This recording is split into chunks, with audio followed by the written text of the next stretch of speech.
नमस्कार, अस्सलाम वालेकुम, सत श्री अकाल, जय झूलेलाल।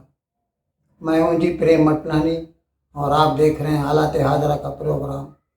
हकीकत ये है, इब्तदा में आपसे दरख्वास्त है, चैनल ज़रूर सब्सक्राइब करें। दोस्तों, कल शाम को भारत के वज़ीर आज़म जनाब नरेंद्र मोदी ने हिंदुस्तान के अवाम से खिताब किया। कहने को तो हिंदुस्तान के अवाम से था, लेकिन वो पूरी दुनिया के लिए था। और उसमें उसने अनइक्विवोकली खुला खुला साफ साफ कह दिया कि 4 दिन की जो भारत और पाकिस्तान की जंग हुई, उसमें हमने पाकिस्तान को इतना नुकसान पहुंचाया है कि आइंदा वो दहशतगर्दी की कोई भी वारदात करने से पहले 1000 मरतबा सोचेगा। ये अलग बात है कि मानेगा नहीं, ये मैं अपनी तरफ से कह रहा हूँ, उन्होंने नहीं कहा। क्योंकि कुत्ते की दुम को आप 1 साल के लिए भी अगर पाइप के अंदर डाल के रखें ना, तो वो सीधी नहीं होती। तो ये पाकिस्तान का भी यही हाल है। लेकिन मोदी ने ऐसा कहा कि वो आगे हिम्मत नहीं करेगा। और इस सिलसिले में मैं आपको बताता हूँ, पहले भी कर चुका हूँ कई प्रोग्राम। देखिए जी, 22 तारीख को उन्होंने 22 अप्रैल को पाकिस्तानी दहशतगर्दों ने 26 बेगुनाहों का कत्ल किया। उसके बाद भारत ने जो उनको सज़ा देना शुरू किया, मैं यही कहूँगा, इट वाज अ पनिशमेंट। 7 तारीख की सुबह को उन्होंने 9 दहशतगर्दी के अड्डों को बर्बाद किया, जिसमें मुरीद के था, लश्कर तैयबा का, बहावलपुर था, जैश मोहम्मद का, हिज़्ब मुजाहिदीन का था, कमोटी, और इस तरह के बाकी 6 और, यानी जिसमें मेरे ख्याल में 5 जो थे पाकिस्तान ऑक्यूपाइड कश्मीर में थे और 4 पंजाब में थे, पाकिस्तानी पंजाब में। 9 जगहों को बर्बाद कर दिया। उसके बाद दूसरी तारीख 8 तारीख को भारत ने लाहौर हवाई अड्डे के करीब पाकिस्तान का जो QH-9 यानी चीन से लिया हुआ एयर डिफेंस सिस्टम था, उसको बर्बाद कर दिया ज़मीन पे ही। और उसके साथ साथ एक एवेक्स early air warning and control system, airborne early warning and control system ऐसा कहते हैं, उसको बर्बाद कर दिए। फिर उसके दूसरे दिन, अभी ये क्या है, इसके बदले में उसने बड़ी कोशिश की पाकिस्तान ने। जैसे 8 तारीख को उसने 500 ड्रोन से, तुर्की से लिए हुए, मेरे ख्याल में सोंगोर नाम है उनका, 500 ड्रोन से उसने हिंदुस्तान पे हमला किया। एक ड्रोन भी हमारे यहाँ नहीं पहुंच सका, सारे के सारे हवा में बर्बाद कर दिए गए। हो सकता है, खुदा बेहतर जानता है, कोई पहुंचा भी हो, लेकिन इस किस्म का कोई ऐसा नुकसान नहीं हुआ हिंदुस्तान का कि उसको पाकिस्तान अपनी कामयाबी के तौर पर दिखा सके या हिंदुस्तानी कह सके कि हाँ यार, ये हमारा नुकसान हुआ। उसके बाद फिर उसने जो है 36 जगहों पर मिसाइलों से और ड्रोन से हमला किया, जिसके जवाब में 9 तारीख को भारत ने पाकिस्तान के 11 हवाई अड्डों पर, ये एयरफोर्स के बेस थे, सिविल हवाई अड्डे नहीं थे, एयरफोर्स के थे, जिन पे हमला किया। वो कहाँ कहाँ किया, मैं आपको उनके नाम बताता हूँ। जो है नूर खान, ये रावलपिंडी में नूर खान हवाई अड्डा, मुरीद, रफ़ीकी, ये सब पंजाब के हैं। सक्खर सिंध में है, सियालकोट सरगोदा पंजाब में है, पसरूर, भोलारी, चुनैन, रहीम यार खान, ये भी पंजाब में, मलीर सिंध में है, कराची में, कराची के मुफाजात में पड़ता है, सबर्बन एरिया में है। कराची से शुमाल की तरफ, यानी साउथ से, शहर से शुमाल की तरफ जाते हैं ठट्टा की तरफ, तो रास्ते में आता है मलीर, वहाँ पे भी वो एयरफोर्स का है। तो 11 जगहों पर भारत ने ऐसे हमले किए और उसमें ब्रह्मोस मिसाइल इस्तेमाल किए गए थे। बड़े बड़े शगाफ बन गए हवाई अड्डे के जो रनवे थे, अब वो इस काबिल नहीं रहे कि वहाँ से कोई हवाई जहाज उड़ा सके वो।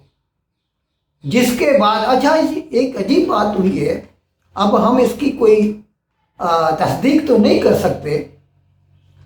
कुछ यूट्यूबर्स ने ऐसा बताया है कि सरगोदा में जो हमला हुआ, तो सरगोदा एयरपोर्ट जो है, मतलब एयरबेस एयरफोर्स का, उसके नज़दीक किराना पहाड़ियाँ हैं, हिल्स हैं, वहाँ पे कई सुरंगें बनी हुई हैं, टनल्स बनी हुई हैं, और वहाँ पर पाकिस्तान के स्ट्रेटेजिक एसेट्स रखे हुए हैं। स्ट्रेटेजिक एसेट मतलब होता है एटमी बम जो हैं वो पड़े रहते हैं। कहते हैं कि भारत ने अभी चाहते हुए या न चाहते हुए उनके ऊपर मिसाइल या बमों से हमला किया है, जिसकी वजह से रेडिएशन निकली है। और ये अमेरिका ने जैसे ही उसने रेडिएशन को महसूस किया, अमेरिका का जो सेक्रेटरी ऑफ स्टेट था उसने आसिम मुनीर से बात की, जिसके बाद से फिर जैसा मैंने कल बताया था कि किस तरह ये प्रोसेस ऑफ सीज फायर शुरू हुआ। पाकिस्तान का जो डीजीएमओ है काशिफ अब्दुल्ला, उसने हिंदुस्तान के डीजीएमओ राजीव घई से बात की। उसने तो कोई यकीन नहीं दिलाया, बाद में बड़ों से बात हुई, और फिर बाद में जब वाइस प्रेसिडेंट अमेरिका का जैक वेंस जो है उसने मोदी से बात की, तो उसके बाद अभी कहने को तो कहते हैं कि मोदी ने तो उसको कोई यकीन नहीं दिलाया, लेकिन उसके बाद जंगबंदी हो गई। अभी कल मोदी ने जो तकरीर की, मोदी ने तो साफ साफ कह दिया हमने पाकिस्तान को नुकसान पहुंचाया है, और पाकिस्तान की जो हवाई ताकत है वो अब इस काबिल नहीं कि आइंदा चंद सालों तक वो हमारे ऊपर हमला करने की हिम्मत भी कर सकेंगे। आइंदा भी अभी जैसे ट्रंप ने अपने ट्रुथ जो उसका अपना एक वेबसाइट है या एप्लीकेशन है, जैसे एक्स है या फेसबुक है, ऐसा उस पर लिखा कि मैंने कोशिश की, इसकी वजह से जंग बंदी हो गई। तो मोदी ने कहा ऐसा कुछ भी नहीं है, हमने दुरुस्त समझा, हम इतना नुकसान पहुंचा चुके थे पाकिस्तान को कि हम अब अफोर्ड कर सकते हैं कि हम उसको अभी सांस लेने की मोहलत दें, इसीलिए हमने उसको छोड़ दिया। अभी इसे तो अच्छा, ट्रंप ने तो यहाँ तक कहा था कि मैं कोशिश करूंगा कि दोनों के बीच में सुलह हो जाए।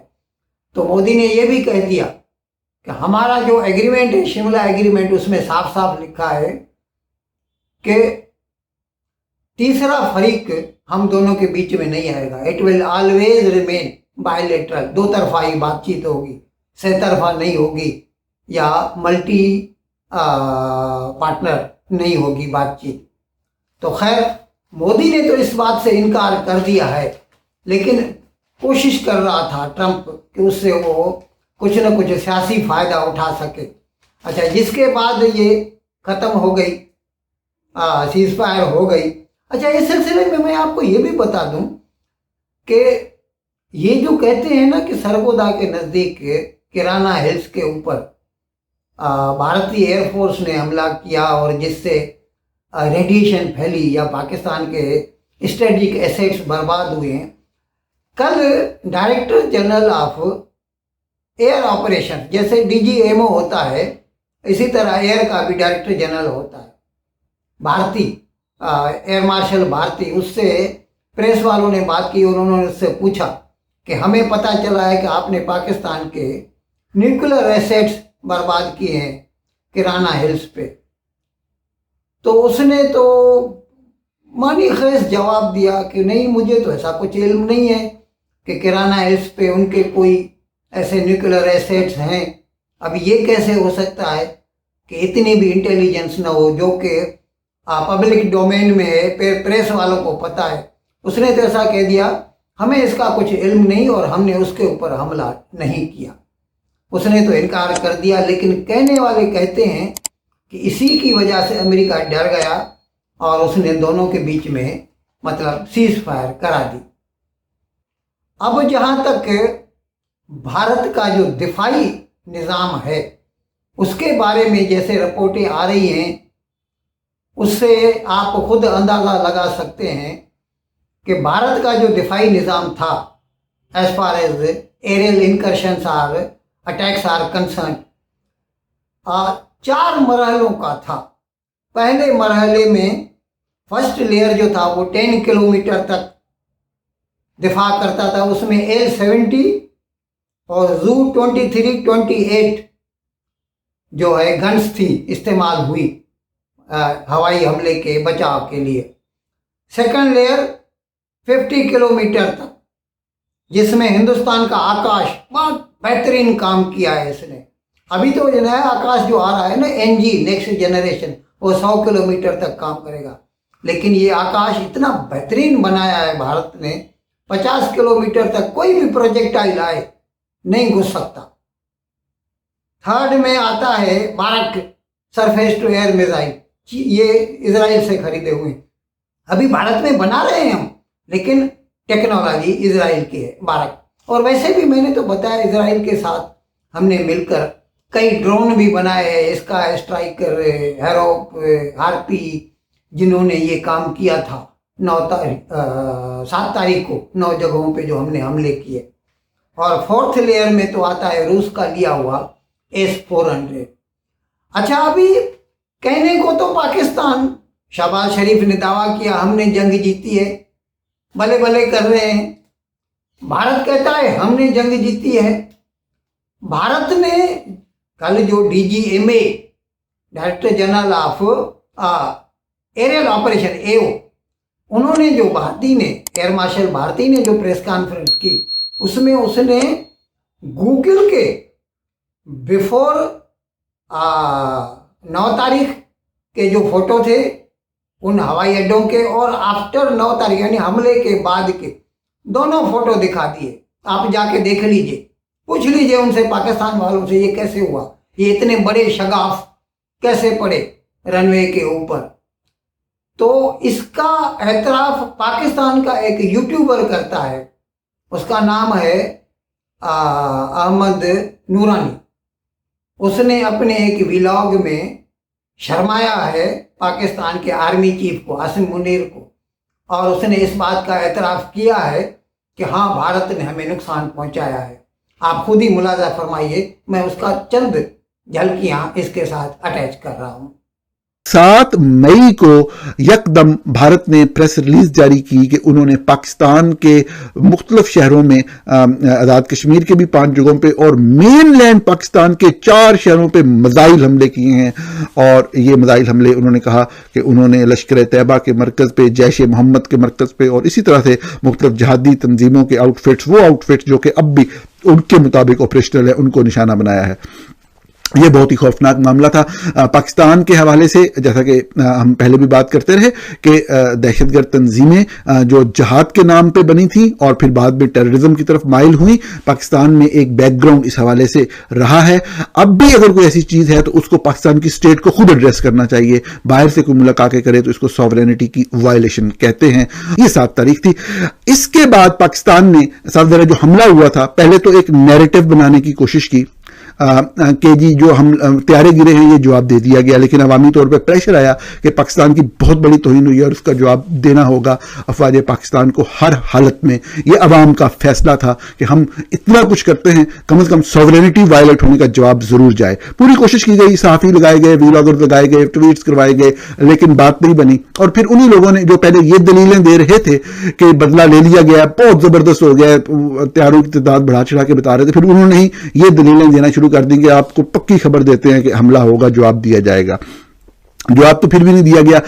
जवाब देने की कोशिशें की गई और जितने भी मिसाइल फायर किए गए भारत की तरफ, वो बॉर्डर के जो करीब के इलाकों में भारत के अंदर जो भारत का दफाई निज़ाम था, एयर डिफेंस सिस्टम था, उसके जरिए वो न्यूट्रलाइज होते रहे। और उसके अंदर बहुत सारे ड्रोन्स भी शामिल हैं जो पाकिस्तान की तरफ से फायर किए गए। तो मामला ये होता है, इस नुक्ते पर आकर सूरत हाल ये बनती है कि जब पाकिस्तान ये जवाब दे लेता है तो पाकिस्तान खैर दावा करता है कि हमने फलां फलां टारगेट्स को हिट किया। वो टारगेट्स को हिट करने की डिटेल तो नहीं मिल सकी। मिसाइल जरूर फायर हुए। यही होता है जंग के अंदर, अगर इंसान थोड़ा सा इंसान हो, उसके अंदर हैवान ना हो, तो वो कभी भी नहीं चाहता कि इंसानियत जो है उसका कत्लेआम किया जाए या इंसानों को मारा जाए। किसी को ये ही बता देना कि हम तुम्हारे अंदर मिसाइल फायर कर सकते हैं, ये भी बड़ी बात होती है। तो ये मेरे जैसे बंदे के लिए तो काफी था, लेकिन जो टारगेट्स का किया गया उस हवाले से एक दो जगहों के अलावा शवाहिद नहीं आए। यूं ही लगा कि वो जगहों पे फायर किए गए और ज्यादातर ग्राउंड्स में या रेत वगैरह पे गिरे, लेकिन धमाके जरूर हुए। एक दो जगहों पे साफ ज़ाहिर है कि ये पता लगता है कि वाकयातन वहां पे नुकसान हुआ। इन अल्फाज के साथ आज का प्रोग्राम ख़त्म करने की आपसे इजाज़त चाहता हूँ, लेकिन विदाई लेने से पहले एक मरतबा फिर आपसे मेरी दरख्वास्त है कि जिस किसी साहब या साहिबा ने अब तक हमारे इस चैनल को सब्सक्राइब नहीं किया, हज़राए करम इसको जल्द से जल्द सब्सक्राइब करें, प्रोग्राम को लाइक करें, शेयर करें और घंटी का बटन दबाना न भूलें। बहुत बहुत शुक्रिया। खुदा हाफिज़।